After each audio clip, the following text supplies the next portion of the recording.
Hello, everybody, and welcome into Tunnel Vision, a show presented to you by USCFootball.com. I'm your host, Jack Smith, joined in studio by Ryan Abraham and Connor Morrissette, and we are set to preview USC's matchup tomorrow night, Friday night, against Rutgers in the Coliseum. It's that East Coast, West Coast battle in Los Angeles that everybody's talking about this week. Not the World Series, no, it's USC and Rutgers, a new game in this new era Big Ten, which is about as separate as you can be in terms of a cross-country trip. But Rutgers comes to the Coliseum, and USC looks to bounce back after 3 straight losses. Guys, excited to sit back with you guys and preview another game, although USC obviously right now not moving in the right direction. It's always great to sit down and do these previews. It's fun. It is different now because USC's lost 3 games in a row. Well, heck, Rutgers has lost 3 games in a row. Something's got to give, right? One of these teams is going to get a Big Ten win, and you're like, the game is tomorrow. Normally, it's Thursday night previews. We're keeping that the same, but the game being on Friday is going to be a little bit different, and there's a lot of stuff going on in Southern California. It's going to be a Carmageddon situation with the Lakers playing, that World Series thing happening, the most expensive tickets ever for a World Series game. Like, everyone wants this Yankees-Dodgers thing going on. USC, you got the East LA Classic at SoFi Stadium, a couple LA City schools going at it. And then you got 2 concerts, one at one at Kia Forum, and then one at the new Intuit Dome. So lots of stuff going on in Southern California. So walk, take your bike, leave today, whatever you want to do. You got to do something, but it's not going to be, the traffic's not going to be pretty. Yeah, Rutgers, take a page out of their book. They left on Wednesday, so they've been here for a couple days now when the game kicks off tomorrow. We talk so much about the travel, what teams choose to do. And I read the Know Your Foe piece that you posted, Ryan, and the Rutgers writer on our site talked about how Greg Schiano wanted to get Rutgers acclimated to the 3-hour time difference because when the game ends on Friday, it'll be like 2 a.m.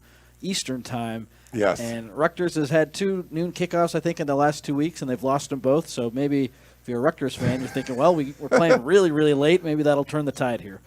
Yeah, it's unbelievable. 8 p.m. kickoff for tomorrow night. That's 11 p.m. for Rutgers. That's insane. Like, the kickoff, we were doing the podcast of Champions earlier, and there's 9 a.m. games going on. We're like, maybe the USC-Rutgers game, bleeds into it a little bit. It goes into overtime or something. There could be a little overlap if they play overnight. Just joking a little bit, but it is kind of crazy.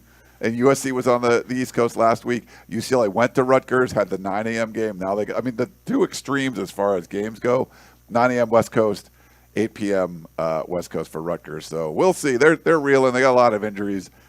I don't know, but both teams are not in good spirits, I guess you could say, Jack. But we're here though. We're here to talk about it. Yes, and if you guys are here with us watching on YouTube or Facebook, as always, you can feel free to leave your comments in the chat. Any questions that you have, we've already tried throwing them on the screen, and we'll continue to do so for the rest of the show. And if you have questions, we will address those at the end of the show. Just make sure to say question or leave a question mark at the end so we can filter through them.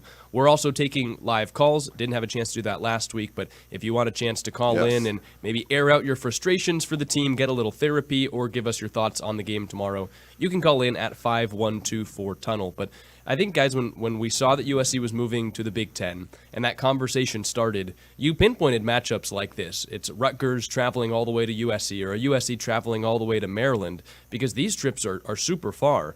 And USC fans always like to complain about Friday games, and no one likes to play on Friday. I just start to feel bad. This is like an impossible situation for Rutgers, where they're traveling cross-country to a place that they've never played, and they have to do it on a Friday to play at 8 o'clock. I think it's like the perfect bad storm for a football team, and I'm really not sure how this was allowed to be put on the schedule for a Friday night matchup for a team that has to travel this far. Yeah, when you were talking earlier in the season, you're looking at what could be like a trap game, and Rutgers, a lot of people thought was going to actually be pretty good this year. A lot of guys coming back on defense. Kamanungai, one of the best running backs. They pick up Minnesota's quarterback who was shaky or whatever. But a lot of people thought, hey, this could be Greg Schiano, a good year for Rutgers. And they've not been good. They've had a lot of injuries. But this was the one I always talked about. It was like, but this is an 8 p.m. Friday night game. I think that's one. I just never thought this was one USC was going to lose. I don't think they were going to lose to Maryland or anything either. But at least that's like travel. This one, it's sort of like a home game against Rutgers playing that late. And, I didn't think it was going to be an issue. But, last week we saw UCLA go on the road and beat Rutgers and actually look good earlier in that game. Now, Oregon's really good. They went to Purdue and shut them out. So there was a couple teams last week did travel east and win. And we've seen teams come to LA and win on the West Coast and stuff. But this was a tough one, like you said, Jack, from the very beginning. I don't know why they would put something like this on the schedule. USC's schedule relatively has been totally fine. Nothing, nefarious. Nothing that would be unfair. They're never playing in the cold. All the travel is early. Now, you got one West Coast trip coming up next week, and that's it. So, but this one's sort of kind of like, it's a little tough on Rutgers, I would think. This isn't what the game you want to get out of your funk with going to LA on Friday night. That's true, but the way this USC season's going, I don't rule anything out now with them not being able to finish games. So while I agree it's a tough spot for Rutgers, I watched their UCLA loss yesterday, and it looked like they figured a few things out on offense. Defensively, they struggled in that game. UCLA scored the most points that they've scored all year at halftime in that game. So it wasn't a very good game for Rutgers defensively at home. But on offense, I thought Ethan Kaliakmanis, their quarterback, actually looked pretty good. He threw a late interception, so that wasn't great. But he was finding some receivers down the field. And Kyle Monangai is, of course, really talented. He got banged up a couple times in that game but was able to return. So when I'm looking at this USC-Rutgers matchup, I think after the LSU win for USC, and just with Greg Schiano's reputation, maybe if you were trying to project out this game, you'd think, maybe more of a defensive struggle and USC will just outscore them. I think both offenses will be able to score some points, especially with USC's defense dealing with some injuries. And it is a tough spot for Rutgers, but like I said, to start this point, I really don't rule anything out because I did not think USC was going to go on and lose to Maryland. And I think Rutgers, if USC doesn't play well and doesn't finish out this game, they're another opponent here where if you leave them, let them hang around, they can make you pay.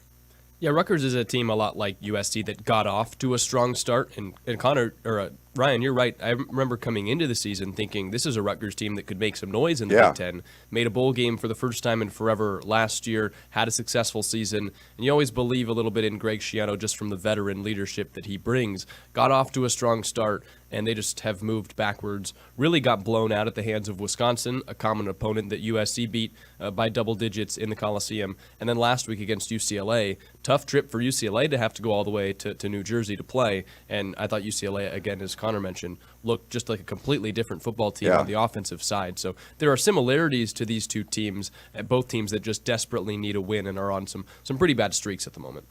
Yeah, Ethan Garbers looked awesome in that one. They got him back, and UCLA got their first Big Ten win. But we've seen things like this happen, right? Where, Minnesota, they hadn't won a FBS game, like their last 7 tries or whatever it was, and Maryland hadn't won a Big Ten game yet, and those things don't seem to matter all that much. Even like Penn State's pass rush is going to be amazing, and they didn't really do that much against USC. Like, it's so funny when you have these things that you think are truths, and then you get to the game and something completely different happens. So I agree with Connor. Like, would it be baffling if USC loses this game? Like, I don't think so. I mean, I'd be pretty shocked, but it's not like, we've seen so many weird things happen to this USC team throughout this college football season. It's not out of the question, and so could Rutgers come in and play really well? Yeah, it can happen. Northwestern looks like a terrible team. They go into Maryland and just stomp them, and the fact that UCLA could play as good as they did in the first half, at least against Rutgers. And there's just so much weird things that can happen. And I think, like almost every game, it's almost like it doesn't matter who the opponent is. USC's biggest opponent this season, I think, has been USC. They have to if they do their thing well, I think they could have been literally undefeated this year. It's all been in their control. They haven't played anybody. You just had no chance there. The fact that you've had a fourth quarter lead in every single game is pretty baffling. So I think this is one, like, you don't care that Rutgers is down. You don't care. Like, just you have to go out and figure out a way to get a win. Would it be nice to quiet some of the people that are like, you should fire Lincoln Riley, you should bench Miller Moss? Yeah, like if you can do some of that stuff, whatever. But it's just so important to go out and win a game and get back to 500, which is crazy. But yeah, I think to me that's what you got to do in this one. But no result would really be shocking. It's funny. That's what we said last week against Maryland, and here we are saying the same thing. The thing with Rutgers, Ryan, they do have some terrible injuries. Their star linebacker is out for the year. He got hurt before the season started. They've been having some issues on the edge with the health of some of those edge rushers. Both of their top 2 tight ends are out. Their backup running back is out. it's a very, very dinged-up team, and USC at home, for some of their injuries, we don't know about Kamari Ramsey, we don't know about Jalen Smith, we don't know about Jacoby Covington, so those are three guys who are pretty important in the secondary, but Rutgers' injury situation is worse, is the point I'm trying to make, and they're coming all this way across the country. USC has been in all these games. Just on paper, like, if you lose this one, I mean, I don't know where you go from there. Like, this is the one you just have to take care of business. 14-point favorites at home. USC has unquestionably played better at home than they have on the road. So while I do expect Rutgers to be able to score some points in this one, it would really, for as much as USC has not played well these past 3 weeks, especially in crunch time, like, this would be a true shock because, like you said, they have been close. I mean, eventually you are what your record says you are, and USC's 3-4, but, like, they are probably better than that, and if you lose to Rutgers, like, man, then I mean, I said the same thing against Maryland, and here we are, but, like, that was on the road at least, long trip, like, you could make an excuse, I guess. There is no excuse for this. You got to get back to 4-4, and if not, then, oh, man. There was no excuse for Minnesota either and Maryland. By the way, those teams are playing each other this weekend, so who do you got? Like Maryland at Minnesota? Whoever's at home, I guess. Yeah, that's right. Minnesota's -4 at home. Like, who the hell knows? But I watched both teams. I think Minnesota was better. Yeah, me too. But those losses should have happened. And when we said, I mean, Maryland certainly shouldn't have happened. And then you go, okay, now what's going to happen with Rutgers? You don't know. Now, USC does have a secret advantage this week. I don't know if you guys realize this. I think you do. But the media was held out and did not watch stretching this week. So I think it's a little extra advantage that USC has. I'm being, You mean Greg Schiano's spies, right? Yes, the media. No, just make a little fun of USC's decision to close the stretching portion of media. Like that, we get a few pictures and some video usually, and get to see like kind of who's out there running around. That was not available this week, so I think that's stupid. Just on the record. I don't think you're getting an advantage. You're not 3-4 because of that, but I didn't really get to address that before, so I wanted to do that now. Coincidence that it's probably the week that USC's banged up the most? Yeah, I mean, potentially. We don't know some of the injury stuff. But, like, at this point, if that's what you're this is what the issue I have. Like, I'm not someone that's opposed to coaches getting competitive advantages. There are definitely some fans out there like, oh, you got to give every advantage possible. Like, if you think that makes a difference, like us watching stretching or not, then I don't know what to tell you. But it shows what people are concerned with. Like if you're worried about the questions you're being asked in the media, or you're worried about if people are going to be able to watch practice and maybe they see that Kamari Ramsey was like doing some drills or whatever it is, like you're worried about the wrong things. I think one of these things is that you're 3-4. You have to look at what can we do better. This isn't about what's outside of us, what's going on in this world that if we do this, that differently. No, it's like you need to worry about what you are doing. So I don't like when coaches make changes like that. Like you've asked him about making changes on the staff, things like that. He's like poo-pooing it. What are we going to change? Oh, the change we're going to make is you guys can't watch practice. Like if that's where you think you're going to make things better, I just feel that that's silly. Yeah, I asked Riley this week, like, you've lost 3 in a row. Are any assistants going to change roles? Anyone going to do anything differently? And he looked at me like I was crazy, like, what do you mean? We're going to keep doing what we're doing. And that's been the common theme the whole week from the defense, the offense, everyone just stay the course, keep doing what we're doing, keep doing what we're doing. And it was like, God forbid you change something here. Then why don't you let the media back in? Yeah, just keep doing what you're doing. Just let it the way, it's like that wasn't a disadvantage. Like, come on. What's funny, too, is I went to the open USC men's basketball practice today, and they're preparing for an exhibition game against Gonzaga on Saturday. And I kid you not, the scouting reports for every Gonzaga player and the team are posted up on the wall and free for me to take a picture. And obviously I wouldn't post it, but like the whole practice is open. Their scouting report, their game plan is on the wall for the world to see. You can photograph, video the whole thing. And it was just a stark difference. And football is different than basketball. Basketball, it's so much more free flow than football with the schedule and the plan and everything. But like it was just so striking to me how we're going to open everything. We're preparing for this game. This is what we do leading up to a game. Here's all the information. Media, come on in.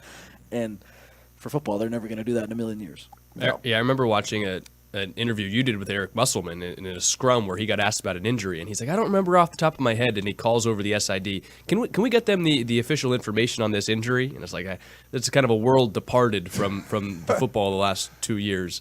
I think that Connor, you brought up a good point about when we did get to talk to Lincoln Riley this week about changes and a change that everybody has been looking towards, and we talked on instant analysis. I think it's because it's the low-hanging fruit of the one thing they actually could make a decision to change mid-season is the quarterback room. Lincoln Riley mentioned that 100% Miller Moss is still going to be the starting quarterback this week against Rutgers.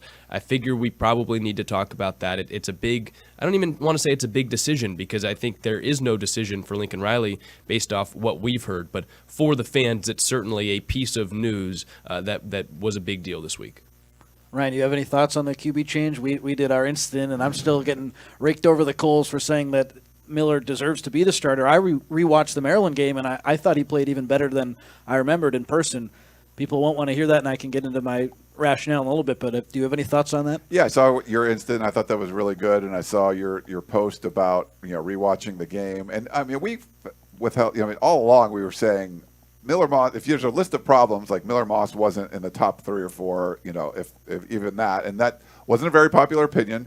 Just what we think. I mean, I think there's a lot of other issues sort of going on, like keeping the media out of practice was not one of the top problems, but like that's what you want to address. And if you're a fan, like usually the most popular player on the team, a team that's struggling, is the backup quarterback. People don't even know anything about him. You just put that guy in because that's going to fix everything, whatever. I think we all said after losing the Maryland game that all bets are off. Like if you want to make a change, if Lincoln Riley feels, well, he's a head coach, that even if Miller Moss is a little bit better, but we need a spark, it would totally make sense if you want to put in Jaden Maiava. I think, I truly believe that Lincoln Riley feels like Miller Moss gives them the best chance to win. This isn't he never recruited Miller Moss. It's not like this is his guy. It's just he feels like this is the guy that he's, if anything, he recruited Jaden Maiava because he brought him in. But people don't like the fact that Lincoln Riley, likes Miller Moss better or thinks he's a better quarterback, whatever it is. I wouldn't have an issue if something was changing, but we were all asked about, do you think the change would make? And all of us, I believe, said no because it's a short week and would make things a little bit more difficult. But, Lincoln Riley, just the fact that your question about making a change on the staff, not that you have to make a change, but maybe, like I think you'd mentioned, like Matt Entz will do some more special teams or just something to sort of mix things up. You give everyone a different look.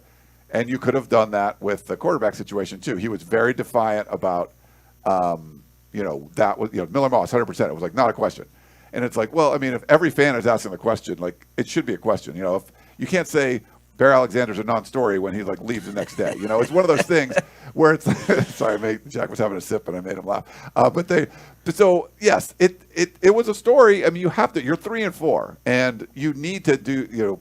Something has to happen. It seems like they're just sort of business as usual and everything. I don't have an issue with not making the change, but I would have said that's fine. Like if you think you need to make a change, I got no problem. I wouldn't be critical of that either. So I don't know. That's kind of where I think. I think the disrespect to Moss too has been crazy. Where he has these 2 great games against Louisville and then LSU, and now he's going through a tough period, and it's like, oh, he's a mid-major starter. He shouldn't be starting quarterback. He's terrible. We need the next guy. When he's put USC in a position to win every single game this year, and if you go back and look at him individually, USC's defense has had chances to win all those games, and I think they deserve more blame for the crunch time issues that USC's had than Miller Moss does, and we don't have to go through them. The Penn State interception at the end of the game, not ideal, of course. That would have given USC a chance at a walk-off field goal. But the freaking defense gave up a 4th and 7 and a 4th and 10 when they had a free rusher on the quarterback the play before. And it's all, if we had Moss, we'd be undefeated. What the hell are you talking about? If we didn't have Moss, we'd be undefeated. That makes absolutely no sense to me when he's put the team in positions to win every week. Is he perfect? No, but there were always going to be growing pains this season. And when I look at the issues, I sound like a broken record, but the lack of a pass rush for the defense, the inconsistency on the offensive line, the freaking special teams mistakes, like Lincoln Riley's play calls, there are so many things that if you have the list of what the biggest issues are, Moss, to me, is below all of those, and I don't understand why people just assume he's the biggest issue, and if we had Jaden Maiava who could move around a little bit better, USC would be in a way better position. Maiava threw 10 interceptions last season.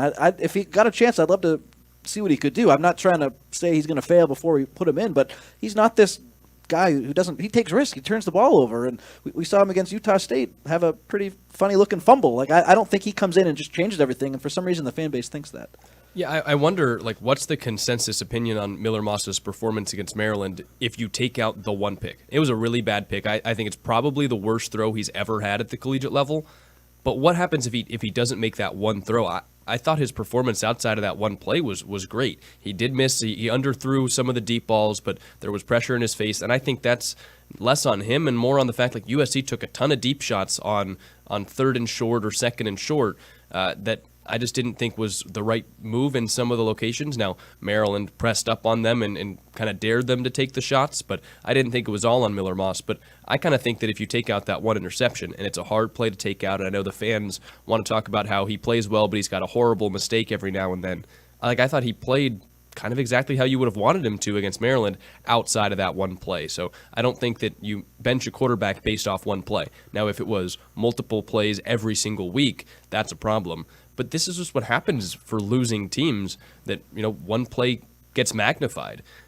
I think that if the defense is able to make a stop or they don't get the field goal blocked, that one mistake gets written off because Miller Moss put them in a position to win the game. And I think maybe RJ posted this stuff, but it was like 38 of his 50 passes weren't pressured, and he actually was 31. He was very efficient, and then the times when he was pressured, it was when he was not very efficient. But to me, I don't want to see him throwing 50 times a game anyway. That's part of the thing where I wanted to see more yards per attempt in this game because he was in the high sixes, I believe.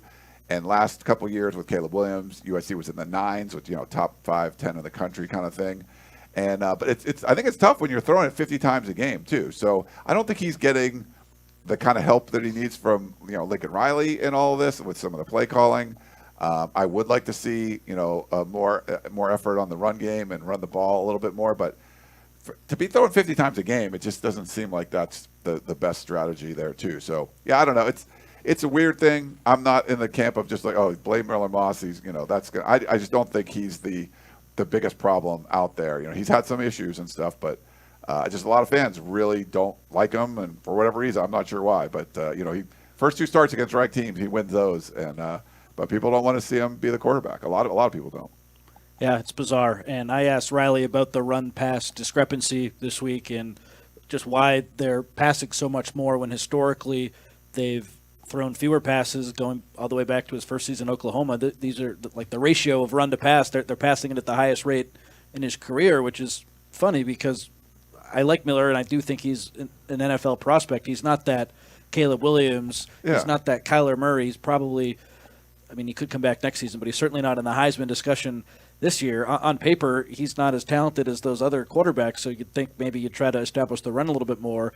And Riley said, I call the plays that give us the best chance to win, and that's not really something we pay attention to. So he's going to keep doing what he thinks is best, and we'll just have to see when we watch the game if how he calls the game changes, because I don't think he's going to come out and say, yeah, I screwed that up. The only inkling of that was he said, yeah, we probably don't want the quarterback to throw it 50 times. He said that Monday, but he then sort of said, it was a lot of 2-minute situations, and he sort of gave himself an out. So if you're looking for him to make a specific change or talk about a specific thing that he's going to do different, I wouldn't expect that. Instead, it's more after these defeats, it's all on me. But then when you try to get into the specifics, the nitty gritty, we're not going to hear from him on that. It's just more you have to watch the game and see it for yourself if he makes any changes. Yeah, the 2-minute drill thought was interesting because they're all been close games. I don't think there's they're running 2-minute drill all the time. A lot of those games they were winding down the play clock. So it's just kind of weird. What are you going to say? If he wanted to run the ball more, he probably wouldn't say that, so he could just come out and run the ball more. I would like to see him come out and run the ball more. You're putting Miller Moss in a weird spot having him throw 50 times. Yeah, I will say defenses have been, as I said earlier, daring USC to throw. You saw a lot of one-on-one coverage from Maryland. So I guess it technically was the right change to make. You walk up to the line, you see single coverage.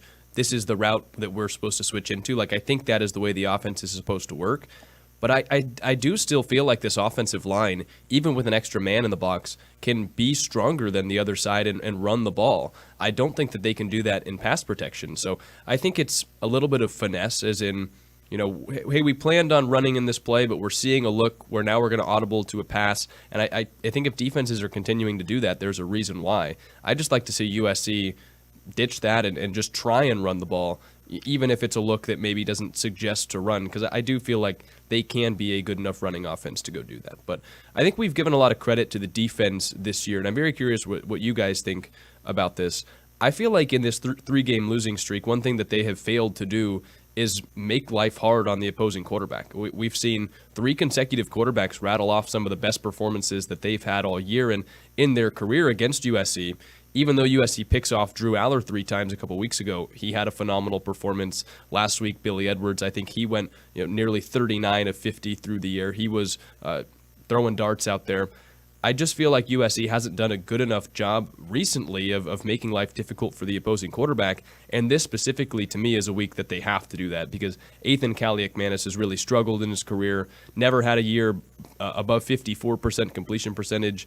This season against Big Ten teams, he's completing 48% of his passes. Oof. So if a quarterback comes in and he can't even complete 50% of his passes, teams really don't have business winning, and I think you have to see USC, even with a depleted secondary this week, play a little bit better. That's just kind of a takeaway that I've had across this 3-game losing streak. Yeah, I mean, in general, you have to say the defense is significantly better than it was the last couple of years. I think that is true. I think we got to see a glimpse of what this defense could really be like, even in the LSU game, being able to stop a team that wanted to run the football, and from running the football, give up some plays in the passing game, but it was very bend but don't break.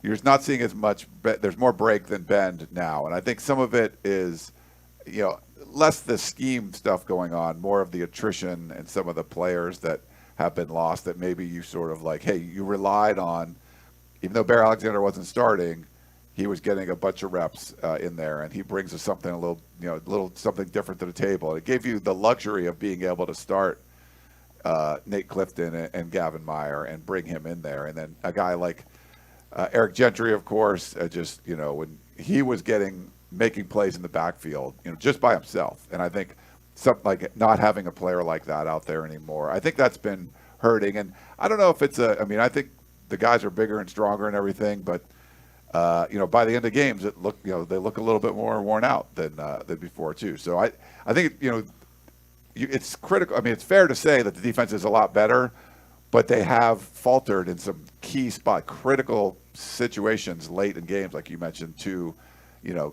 stop 1 4th and long and you win the game. Get that 1 sack, whatever it is, and you win the game. They weren't able to make any of those plays, and I think it's similar to what the offense is, like key plays, key moments. They're not coming up with. They did against LSU. They came up with those key plays. Since then, in these close games, they haven't been able to come up with them, and I think that's a problem. So I think it's fair to be critical of the defense. It's hard to be super critical because they were so bad last year. They're a lot better.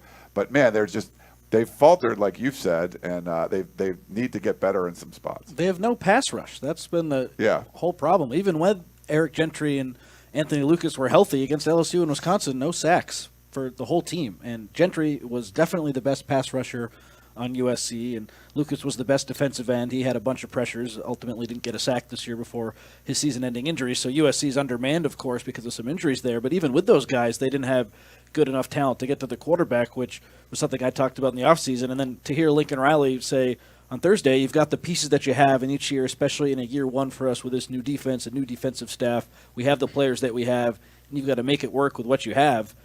All offseason, what were we talking about? They need help on the offensive line. They need help at edge because they have to replace Solomon Byrd, and outside of that, we don't really know what we can expect from everyone else on the roster because they're so unproven. And here we are. USC's like 122nd nationally in sacks per game. The offensive line is inconsistent. It's something that we saw coming, and I just thought it was kind of funny that he said we got to make it work with what we have. Like, you had so many chances to correct some of these issues, and they didn't end up doing it. So now he's kind of lying in the bed that he's made for himself. And yes, they've been close. They're probably not as bad as 3-4, but you're 3-4. And if you had maybe one better offensive lineman, would things be different? If you had a guy who could consistently get to the quarterback off the edge, would things be different? When you're up in the fourth quarter in all 4 of these games, one little change probably ends up helping you a whole lot. So I don't think that's totally unfair to say, like, if they did address one of these specific needs in the portal, get one more guy who could have helped them, maybe they have a better record right now. Yeah, I certainly don't want to insinuate that I think the defense is the problem, but I think that the offense could get a lot of help if the defense was better at stopping the pass. I thought they did a good job this past week stopping the run, but Maryland didn't try and run the ball all that much, and USC struggled to force incompletions or to make the quarterback Billy Edwards uncomfortable, and I feel like this is a week where you have to see that. I'm not sure exactly how many times that Rutgers is going to pass the ball because Kyle Monungai, the running back, leads the Big Ten. He's second in the nation in carries. You're going to see him and hear his name a lot in the Coliseum. I have a strong feeling he's not 100% just because he took some big shots, and I'm not even sure how he finished the game against UCLA, but finished with 3 touchdowns, a guy that leaves everything out on the field. How are you guys feeling about USC's ability to go in there and stop the run in the Coliseum tomorrow, because it's something that Rutgers is going to try and bring as much as possible? You know, they've actually done a pretty good job most of the year. I mean, you remember the Michigan game? I mean, the success rate Michigan had running the ball was very poor. But when they did succeed, they were home runs, you know. And I think, like last week against Maryland, they really couldn't get much going early in the game, but they allowed a lot of big plays in the passing game. And I think, you know, even going back, like we mentioned, LSU, where you would allow some of those intermediate throws and the kind of stiffen up in the red zone, like that's fine. But that's sort of like the stiffening up of the red zone hasn't happened anymore. But they've still done a pretty nice job running the ball. I mean, stopping the run. So that's why I'm curious to see, because this is going to run through, you know, Kyle Monungai. And I think, you know, Connor mentioned his backups out. So he's got a true freshman backing him up in this one. He's probably going to get a lot of carries. And it's one of those things where you can stop them on first down. Like they're probably still running on 2nd and 9 or second. Like it's not like they're not going to the pass after that. And then, you know, is it 3rd and 4, 3rd and 3? Can you do something to get the, you know, Rutgers off the field? Because he's going to be someone that they're just going to rely on quite a bit. So, I feel pretty good about them kind of stopping the run. We'll see, but they've done that pretty well, I think, this year. I'm with you. Monungai got a little banged up too against UCLA. He was down, so I don't know the short week how much will help him. He finished the game. He's really tough, obviously, and he's done so well this season. Gavin Meyer is going to be really important, and he's had this huge club on his left hand. I don't know if you guys have seen that. He's just not 100%. He comes out, Chris and I are always at the tunnel, and it looks like he's a mummy the way he's wrapped up from head to toe and bandages, and he has braces on both knees, his elbows. He's clearly playing through a lot of pain, and he only played 19 snaps against Maryland. To stop this really good running attack, it would help if you had your most consistent defensive lineman in the middle in this game. So I'm curious to sort of see what he looks like this week. But even without him, it's a Rutgers opponent that USC still should be able to take care of business against. But how many guys can you lose? Already down Bear Alexander. If Gavin Meyer isn't 100%, it's a lot of Nate Clifton. He played his most snaps of the season defensively against Maryland last week on a short week. Is he tired? We saw Kobe Pepe jump off sides at a key spot against Maryland. The depth is already in question, and if you lose one more guy, I sort of have some concerns about stopping the run. But Danton Lynn, what he's done historically against the run is very, very good, and I do think he'll have some things dialed up. But USC needs some guys to get healthy, and if Meyer isn't available, then I could see Monungai having a big game. That wouldn't surprise me at all. And I think the 4th down stuff, we talked about it in prior to Maryland, the 3 losses, I think opponents were 7 for 7, you said, Jack, on 4th down. Yeah. Maryland ends up going 3 for 6, but it was 4 for 7 because there was a penalty on Kobe Pepe on a 4th down that gave Maryland. So they were going for it, and they got the first down due to penalty. But, you know, that's 4 times that you've got the stop, essentially, and you let, you know, and Maryland keep going and keep driving there. It was cool to get a couple stops for them, finally got some, but they hadn't been able to get any of them, you know, and I think that's another thing. Those are critical downs that could be in the middle of the game, wherever it is. 4th down, you want to get a stop. You know, you can't allow the kind of success that USC's allowed in their losses. So it's been pretty bad. And like I said, the one of them wasn't even counted in the official stats because it was achieved by penalty, but it was USC's penalty, gave them a first down, and kept the drive going. Yeah, USC has continued to play the best 3rd down defense, at least percentage-wise, in the Big Ten, like one of the top numbers in the country. It just doesn't feel like it. I feel like you get through a game and you don't think, man, this USC defense just always gets off the field, and it's because of the success that other teams have been able to have on 4th down. Now, some of those are quarterback sneaks, and I don't really know how you teach stopping a quarterback sneak. I feel like the success rate on those is so high, but still, maybe that's playing a little bit better on 3rd down, not just not allowing the first down, but making sure it's a couple of yards further. You brought up, Ryan, a couple of the stops that they got. I thought those were the plays that USC had been longing for all season, with the Jalen Smith one-handed interception in the end zone. Kamari Ramsey had an 18-yard sack on the quarterback last week at Maryland. You look at a play like maybe the Deuce Robinson catch and run to put USC up by 14. I felt like those were the plays that we've been talking about all year. USC needs to make a play at the end of the game to just seal a win, be the team that makes the play and wins. I thought they had those, and yet somehow they still found a way to lose. For me, it's all about execution and showing up and not looking like a team that doesn't have anything to play for, not looking like a team that doesn't care, not looking like a team that's fazed by the fact the stadium's probably going to be 50% full.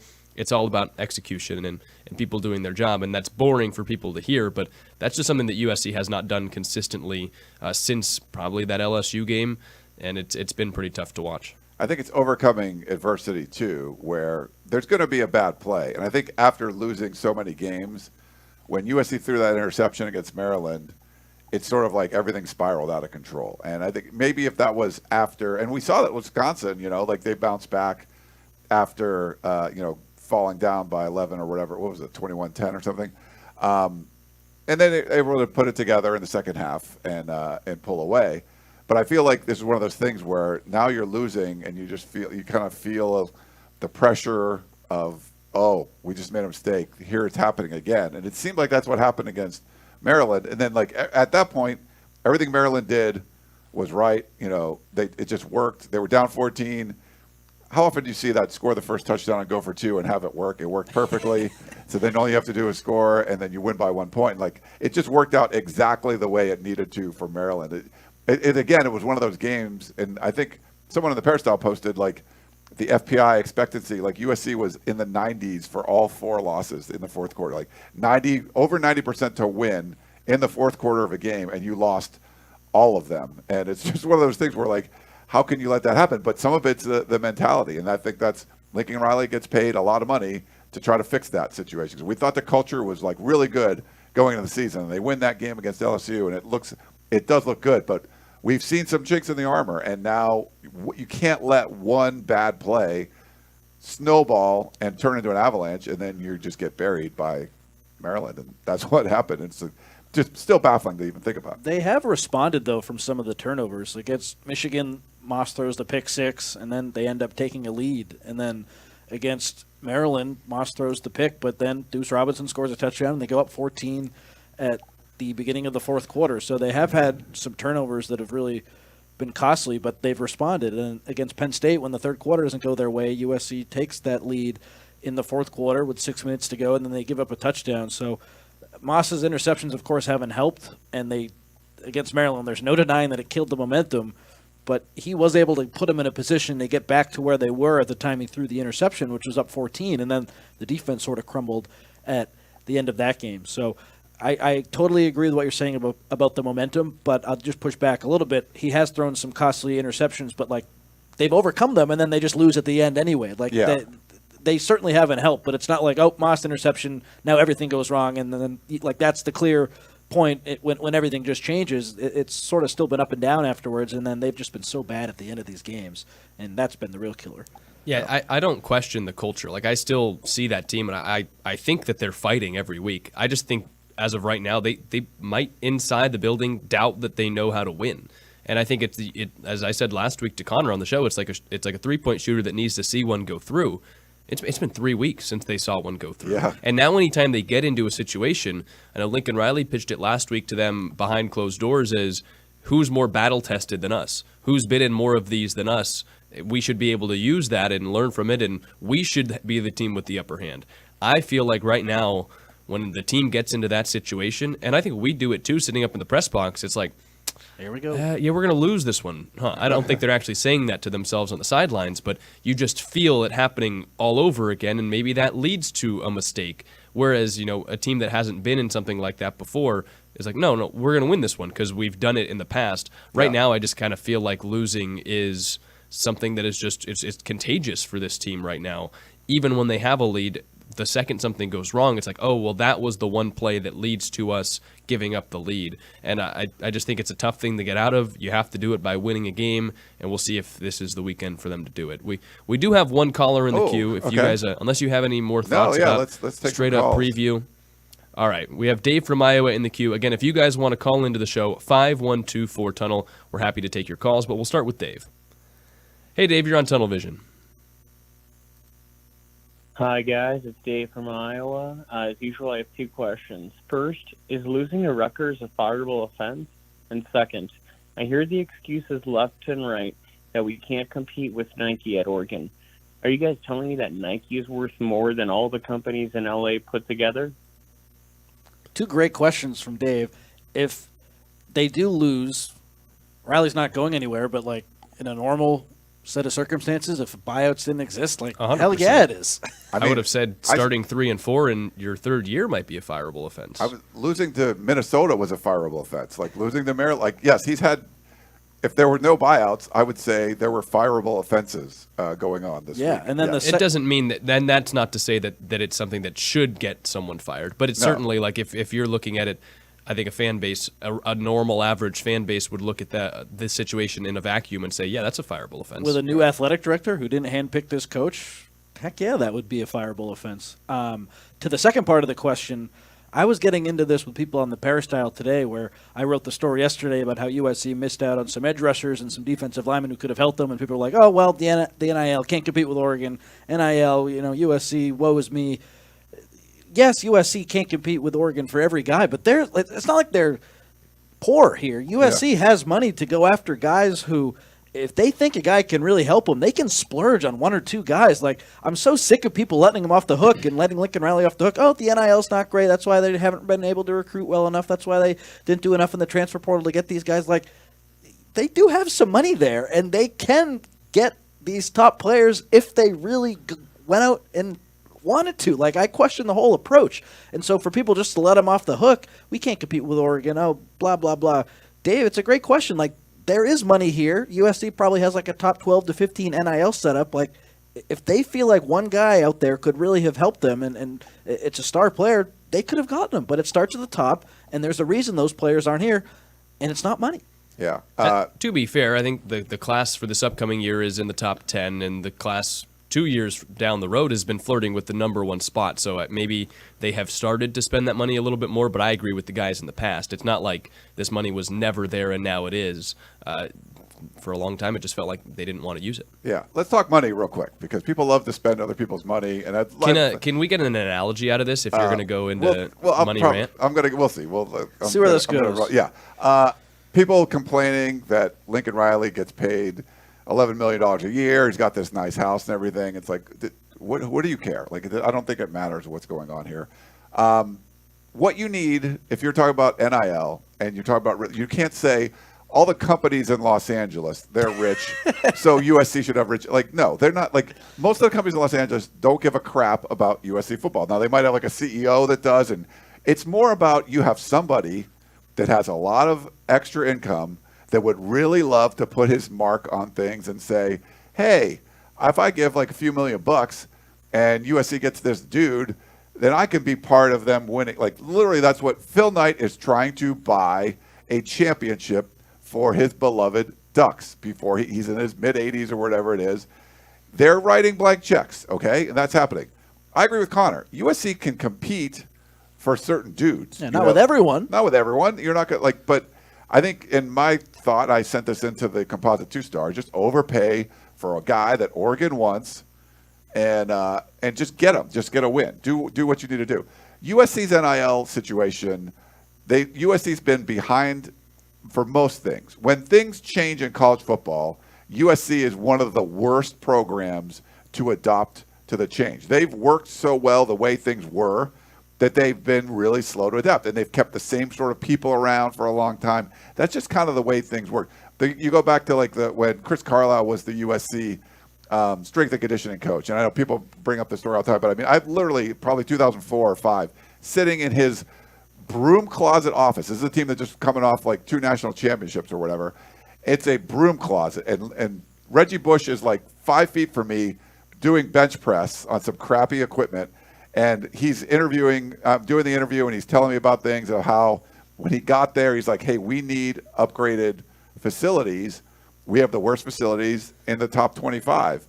And the administration's like, you got to go win. You got to go win a conference championship. And he's like, okay. So they go out and win one. They're like, all right, yeah, we'll go win a national championship. Okay, they do. And they're like, well, you already won a national championship. You don't need more new facilities. It's one of those things. USC was not, they're not on the forefront like an Oregon is in adapting to things. And to be credit to the Southern teams who probably had these sort of like underground pipelines of money to players going like much more smoothly than other places.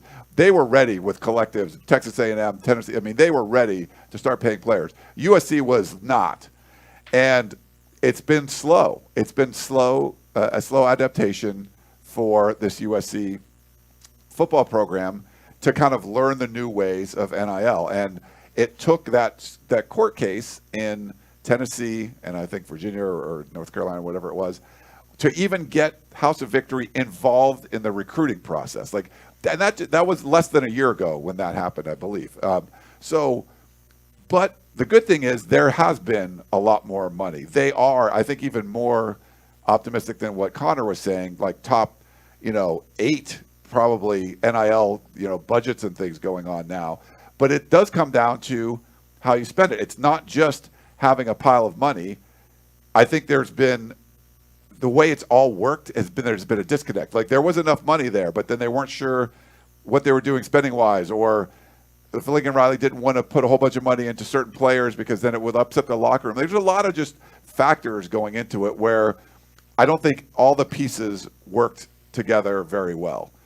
So it's less about just having a stack of money. I think the stack of money is there. How do you utilize that? And I agree with Connor. You need to go out and just drop a bag on some defensive linemen that Oregon wants, that Ohio State wants, that Miami wants, and overpay and bring them in and just show that you are taking this seriously. So it's not about the companies in LA being rich. That doesn't matter at all. You need one crazy ass rich ass booster that just wants to like spend a crap load of money. Indiana's really good. Guess what? Mark Cuban went there. He's helping with their NIL. Like that stuff matters. USC doesn't have, to my knowledge, this. There are people that are donating millions to the NIL cause. So, but none of these billionaires that I know of that are just like their pet project is I want USC football to be good. That's what USC needs probably more than anything. Now they got a good network. They are raising a bunch of cash, but there's something to be said for having one dude that if you go, hey, Uncle Phil, we really want this defensive lineman. He's like, here's $2 million. Like, it's nice to have something like that as opposed to like a system where you're raising money and bringing people in and more people involved. If you just have one freaking benefactor that can just drop bags on anybody, that's probably the best way to do this. That's my opinion, my rant. You just need elite talent. And looking at the new additions this season, there's some really good players on the team. There's some freshmen with bright futures, and there's some transfers like Kamari Ramsey who have done a lot. But, like, imagine if Evan Stewart, the Oregon receiver, was on this team, or Derek Harmon, who leads all defensive linemen in pressures. Like, it doesn't hurt if you pay a little bit of money to get these super upgrades in. And yes, they've done really well with the new defensive staff, and the coaching is really good at USC, but you need high-end talent, and that's caught up to them this season, some of the recruiting misses that they've had in the offseason. I see you shaking your head a little bit, Jack. Sometimes it does hurt. There's one guy that USC paid out the ass for to come in from Georgia, a piece of elite talent, and he no longer plays for the team. It's not a perfect science either. Like, you do have to hit on the right people.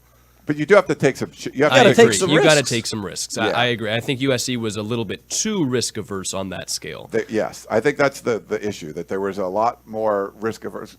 If you had a defensive lineman like Harmon, who's leading the nation in freaking pressures, like the whole season changes. Just one or two guys like that. So schematically, they needed to make the changes they made. I think strength and conditioning wise, culture wise, I think they did all that kind of stuff. And did you need elite talent to beat Minnesota or Maryland? Like, no, I don't think you needed that either. But I think that helped. Would have helped. Yeah, it would have helped a lot. So we'll see with this class because there's recruiting as far as high school stuff goes. Like Jack mentioned, that's definitely going better. The team's struggling. We'll see, if you can hold on to all those guys. But also some big portal gains and things too. I think those are all important aspects of it. There's more money there now. Like they should be able to compete with some of these top programs. Will they? Because there's not just about money. It's the whole recruiting process still exists, but money is a big part of it.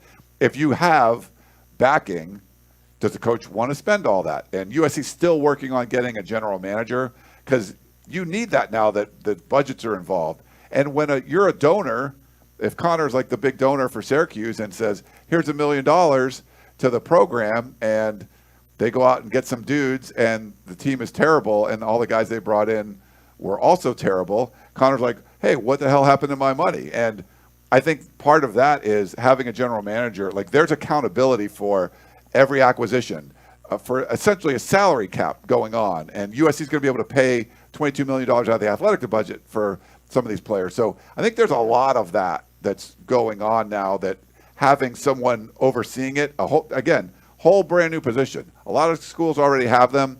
USC has one, but not really in the role that you kind of need for going forward. So it's just been sort of a slow to adapt kind of thing for USC. But I think now there's more money there. Let's see how they kind of navigate this offseason. Because if you're not making some of the big acquisitions you need, like you saw Ohio State do and Oregon do and Miami do and stuff, look at those teams. They're all doing great. They're the ones that made the biggest splash in NIL, and they're all doing awesome. You want to be in that. You need all the other stuff, but you can't be a non-player when it comes to major talent that other people want that you're not, that you're willing to spend money to bring in. I was skeptical of Lincoln Riley's plan of adding all the weight on defense and the culture being great and emphasizing that. And they beat LSU, and it looked pretty good. But now here you are at 3-4, and I think we have to say, like, for all the positives that came with how they recruited, with that culture piece in mind and all the weight gains that they made and the new defensive staff, those moves were in the right direction. But clearly it's not enough when you do all that stuff. And if that's your only plan, I think that's the problem. You need to have just competed better in the transfer portal, in my opinion. I think that recruiting class that they had that was ranked 17th, that's hurting you right now.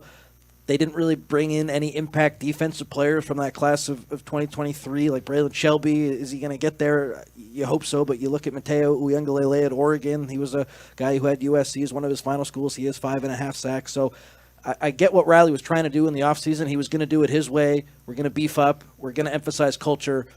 But you're 3-4 right now, and that clearly didn't work. Yeah, I feel like USC brought in some big name transfers in Riley's first year. I mean, obviously Caleb Williams was probably going to follow Lincoln Riley, but Jordan Addison came over. Jordan Addison would have been the Evan Stewart of this year's portal, maybe even a bigger name because he was coming off of winning the Biletnikoff.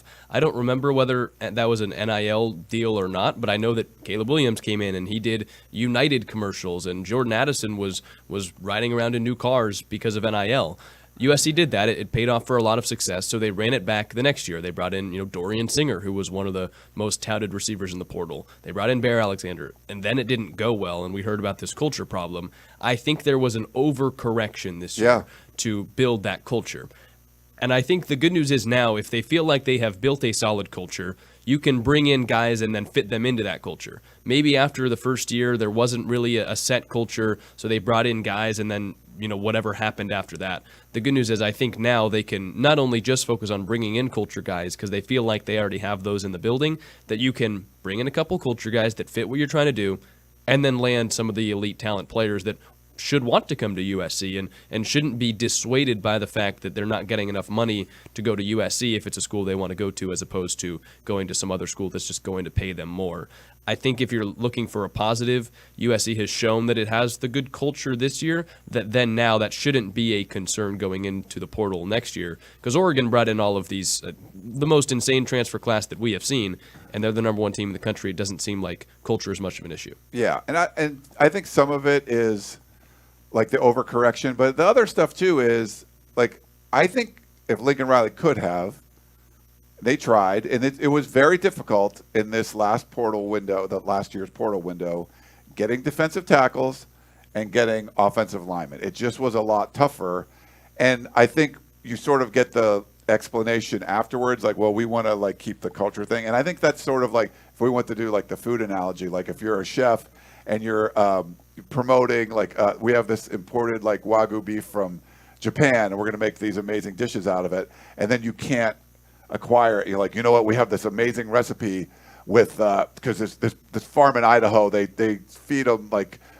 babies, whatever it is. It's like, we're going to come up with some amazing thing about why this Idaho beef is better when you were sort of promised the Wagyu from Japan, and you're selling it because you're like you wanted to do it, but it really was you couldn't do the other thing that you wanted to do. And I feel like there's some of that was going on as well. I don't know if that analogy landed, but it's just like it's one of those things where it wasn't as good as your steakhouse one, but it did. Yeah, it worked. Okay, but so I feel like that was part of it, and I don't think that was all because of money. I think there were choices made, and there were, people, you're trying to do budgets, or you're not trying to overpay for somebody, and I think those are miscalculations. Like the whole point is this is what the market is. There's only a few of these stud defensive tackles. If you're not willing to play ball and overpay, you're not going to get one, and then you're sort of like, left with the Idaho beef instead of the Wagyu from Japan. All right, Dave, I think you got your call's worth. That was a good discussion about Damn, NIL. that was all one call? That was all on one call. We have one more call in the queue, and then we'll get to some questions and wrap this show up. No name on the caller right now. I think we just talked about Dave's call for 15 minutes, but hi, caller, you're on Tunnel Vision. Can you hear us? All right, guys, it's John from Glendora. I know Ryan's ready to roast me. I am here. Hi, Hello. John. I am here. Yeah, we can You're hear on. you. Hey, guys. My biggest thing is, guys, we as fan base is the problem. The reason why I say that, we were so spoiled with the Pete Carroll era and all the different eras and players that we have gotten to those times. We want to relive that magic. I believe in Lincoln Riley. Did we lose him? Do we lose him? Yeah, John, you still there? Clay Helton era, all the players that left and gone. We're rebuilding. It's going to take time to do this. This is a very young offensive team. They make crucial mistakes at critical points. By the end of the year, we're all going to look back at this, and we're going to see a build of momentum following the following season, and you're going to see them go on a good run. I mean, look. All right. I think John, we got good most stuff. of John's points. Thank you, John, for calling in. I think it was hang gliding at the time. Yeah, I think you're right. No, John, okay, good stuff. We're not going to roast you. I think that's a I like the positive outlook that, hey, this is part of the rebuilding process. You're coming through, and it's going to be better, rosier paths ahead. That's totally fine. Never blame the fan base. Like, if fans want to be irate, let them be irate. You need fans to care. Like, the program wants fans that actually give a crap. And you can tell USC fans do. They are very passionate about this team. They're very upset right now. You would much rather have that than what we saw later in the Clay Helton era, where it was like you went through the upset phase and then the apathy phase did it, and people just didn't care anymore, and they just stopped paying attention because it was just like no one cares. I think that the administration here cared. Like, go watch Jen Cohen at a game. Like, she's going bananas. We heard her her box was screaming next to the press box. Was it Minnesota or where were we? Yep. Like, you could hear them screaming in there. Like, this is, very important to a lot of those people that work in the administration now, where before it wasn't that way. They care. I think the players care. The coaches care. You're seeing all that, and it's good that the fans care. So don't blame the fans for being upset. They're allowed to be upset. I mean, this team shouldn't be 3-4. Like, you have a reason to be upset. This is atrocious that this team has 4 freaking losses. Like, that should not happening. That should not be happening with everything that they have going for them. There is no way this team should be 3-4. It's common, there's some unlucky stuff that's happened. There's bad decisions that are being made. But I would never blame the fans. Like, the fans aren't the problem here. So if they care, and that's what you want. Totally agree. As for next season, starts with Rutgers. If they get a big win and things go upwards, then we'll always remember the Rutgers game as the game that turned it around. So yes. I appreciate the call. We'll see. They just need more from some of their players. That's kind of the bottom line here. The offensive line's taking some steps in the right direction, but if you lose Monheim next year and Emmanuel Pregnon next year, do you feel good about the returning pieces? I don't feel great about them, so we'll see. Yeah, so the last time USC lost 3 games by 1 score was in Pete Carroll's first year in 2001, and that's when they lost 4 games by 1 score all in a row. The difference is, for me, that was Carroll's first year. This is Riley's 3rd year. Sure. So at this point, can you still be calling it a rebuild? I would say it's a retool, considering this is the first year with Danton Lynn. So maybe if you're looking at that, Lincoln Riley can try and repeat some history and go on the kind of run that Pete Carroll did. That certainly isn't unprecedented because you saw Carroll do it. But certainly I would say from what we saw with Lincoln Riley in year one, we know it's possible. And I think that's what makes the stretch that they've been on now over the last 2 years, going 11-11 in the last 22 games, so frustrating. Yes, very frustrating. It is very frustrating. I think someone in the chat said, Mark says, Ryan's got our back. Sure. And you guys come after us, too. We put ourselves out there. If you want to say we're ugly or idiots or don't know what we're talking about, that's totally fine. I get emails all the time. What the hell are you talking about?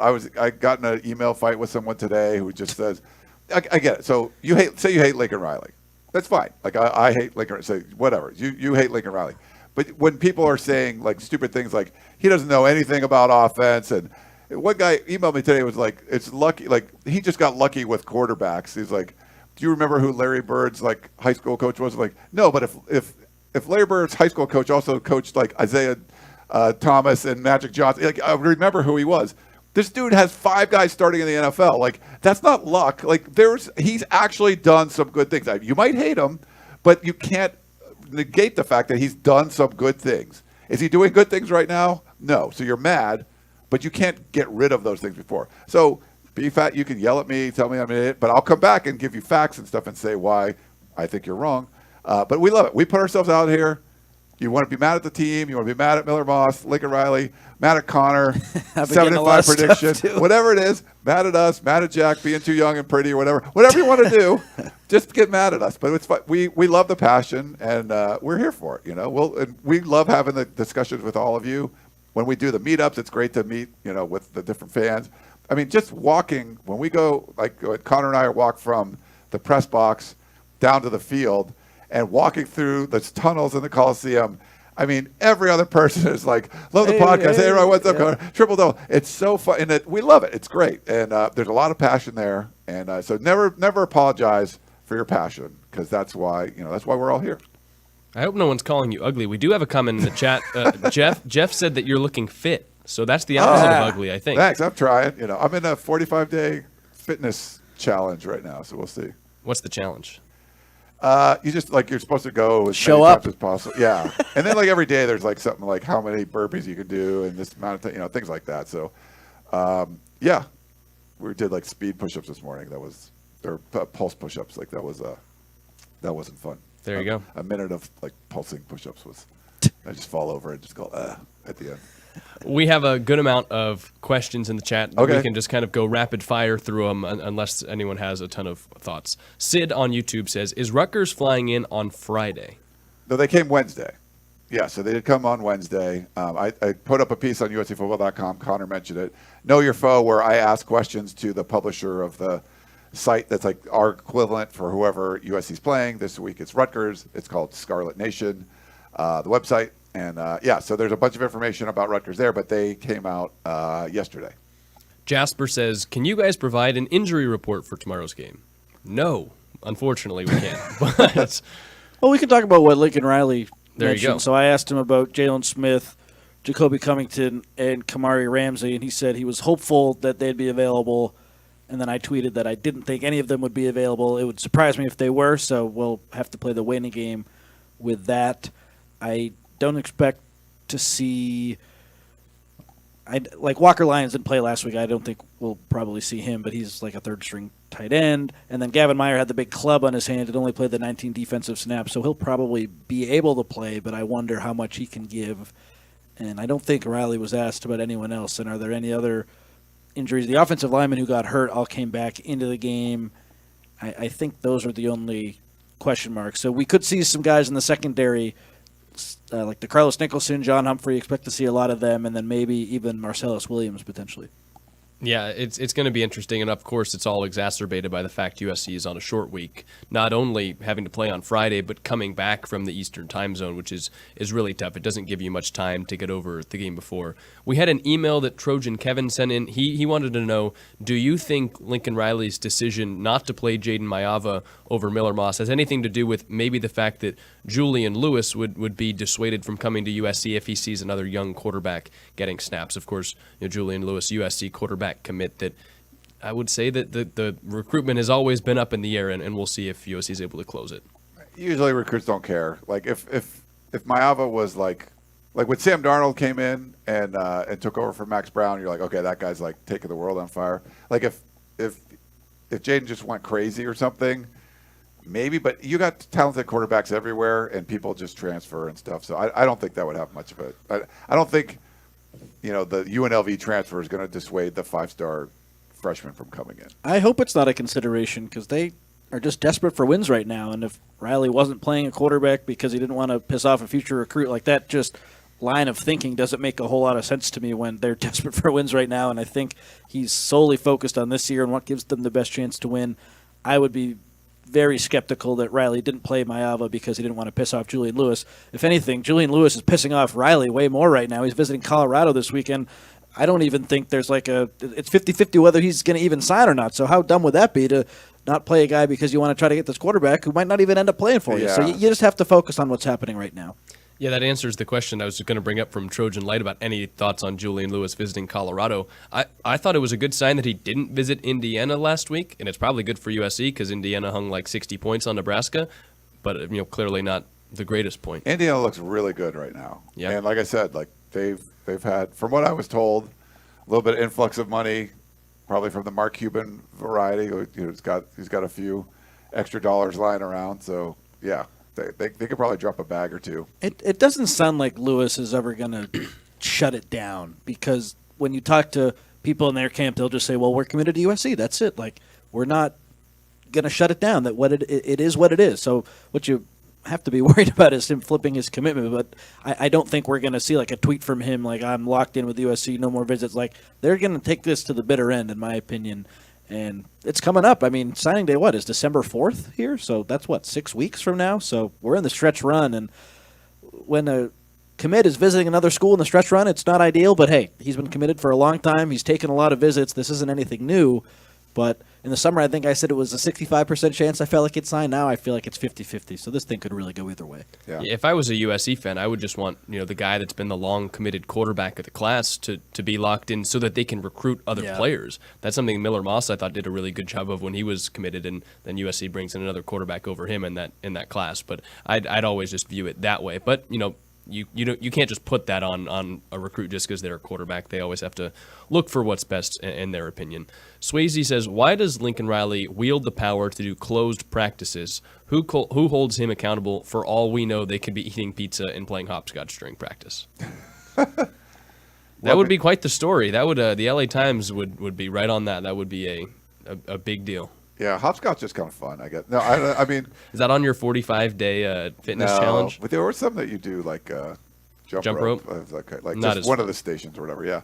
I mean, people from the administration can go. It's not like it's just the media can't go there. So I don't think the media are the ones that keep Lincoln Riley from playing hopscotch and serving ice cream or whatever. So, yeah, I don't think that would be the big concern. But he runs the show, man. You pay a guy that kind of money, it's his way. You're going to do he's going to call shots. Now, he's got to answer to USC's athletic department, right? Jen Cohen's the boss, but for the most part, ADs are like, if a football coach wants to run like a certain drill, the AD's not saying, hey, don't do that or whatever. And if they want to conduct practice a certain way. Now, I think in this case where you're talking about strategy, long term, if this is just a short, coming off a bad loss, short week, we're going to like close it up. If it was going to be a long-term thing, then I think the administration would get involved. USC Sports Information would get involved because they're looking out for the whole program saying like, hey, do you know what's going on in the city just the day you're playing football? Like all these other sporting things are going on, like the freaking World Series, like Shohei Ohtani plays down the street. If you want to close practices and you don't want media in, we're not going to get the kind of coverage. They can just go cover something else. So I think that's always been sort of one of the challenges of being in Los Angeles. And if a head coach doesn't see that, and I think Lincoln Riley didn't, coming from from Oklahoma, it was a little different in Norman. And you're talking, I know USC people had to sort of talk him into the sort of access that the media has now. If he tries to go away from that, again, it would probably be a discussion between the Sports Information and Jen Cohen and him, and we'll see how that wins out. But this feels like it was just more of a quick decision. I don't think it's a long-term thing. If it was, I think then the administration and sports information would probably get a lot more involved. A lot of practices are closed around the country, too. It's not exclusive to USC. Yeah. A lot of big-time head coaches do this. Yeah. But they're not in Los Angeles, where there's like, you can do it in Lincoln, right? Or you could do it in Norman. It's tougher to do in LA when there's a lot of crap going on. Yeah. The people like that. You ever remember like Caleb Williams, right? Huge star, Heisman Trophy winner, #1 overall pick. And I would tell people he's not top 20 sports stars in Southern California. And they're like, what, are you kidding me? Like, he'd be the biggest thing in Nebraska or Alabama or whatever. And, like, he's not bigger than, like, LeBron James or Kawhi Leonard or Shohei Ohtani. I mean, you could just go through Aaron Donald. You could get 20 really easy before you would come to Caleb Williams. And that's just, you can't do that a lot of places. But, you know, if you're in New York or you're in L.A., like, you could do it. Yeah. Craig says, this one's just for me. The Giants couldn't finish at 500 this season. Will USC do the same? I think they're going to make a bowl game. It's way more of an uphill battle than I think any of us expected it to be. But I took a lot of shots at the Dodgers over the past couple of weeks, so I deserve a question that, So you're a that big hates on the Yankees fan Giants. this A coming huge up? Yankees fan this week. Aaron Boone, USC Baseball. There you go. Oh, yeah. And that's the only reason. So that we have some other questions, but we've kind of covered a lot of the different topics. So if we didn't get to your question, we apologize, and hopefully we can in a future version of the show. But that'll kind of do it for our general analysis of the game. I think the spread is 14.5. What are you guys feeling for this one? It's so hard, I feel like, to pinpoint the pulse of this team right now, because on the on-field product and when you're looking at the rosters and on paper, feels like a game they should win by about that score at home. You just never really know with the way that this team is playing right now.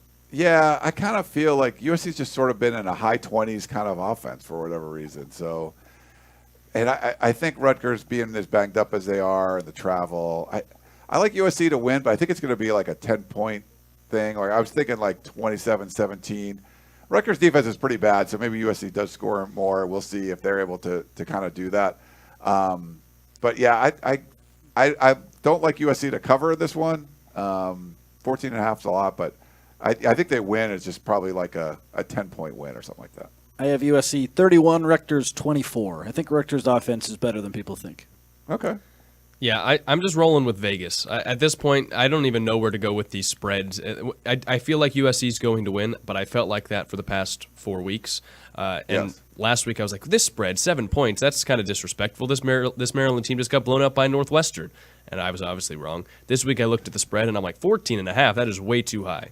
So I might as well pick it. I think Vegas often knows more than me, and I need to win against the spread. So you're taking USC? I'm going to take USC, yeah. Wow, I don't know if okay. I believe that. Like, if you were to actually ask me what my genuine score prediction is going to be. But, you know, last week you faded all the rest of us, Ryan. it worked. And it worked. And this week, because I don't believe in the spread, I'm gonna pick it. Okay. So don't, like, take my advice and go actually bet on USC. But since I'm putting down no real money, I'm just going to believe in Vegas because those buildings don't get built off of incorrect spreads. Yeah. So we'll see. I mean, like the last few weeks, USC desperately needs like a good showing, and just this is a team you could just blow away, and you should. We'll see if they do. I don't know. It would help a lot to sort of get things right. I know after the Wisconsin game, people felt pretty good, even though it was kind of a shaky start and you weren't looking really good, and the pick six maybe masked a little bit at the end. And all that, and hey, having a 14-point lead at Penn State, that was good. And oh wow, 14-point lead on Maryland in the fourth quarter, and it all kind of went to crap. So I think you just need to like go out there. Don't let if you get an early lead, don't let Rutgers bounce back and feel good about it. They even came back against UCLA last week, and they made it a one-score game or whatever. Just take care of business. Go win. That's all you got to do. Just go out and win. You're a better team than Rutgers. Just go show it. Take care of business. Maybe watch the end of the World Series. Whatever you're going to do. Or the World Series is first, right? Yeah. Okay. It's a lead-in on Fox, so if you don't even have to change your channel. It'll roll right from the World Series wow. Okay. Yeah. to USC. Yeah. So just go get a win. Yeah. Well, yeah, we'll see if USC can do that.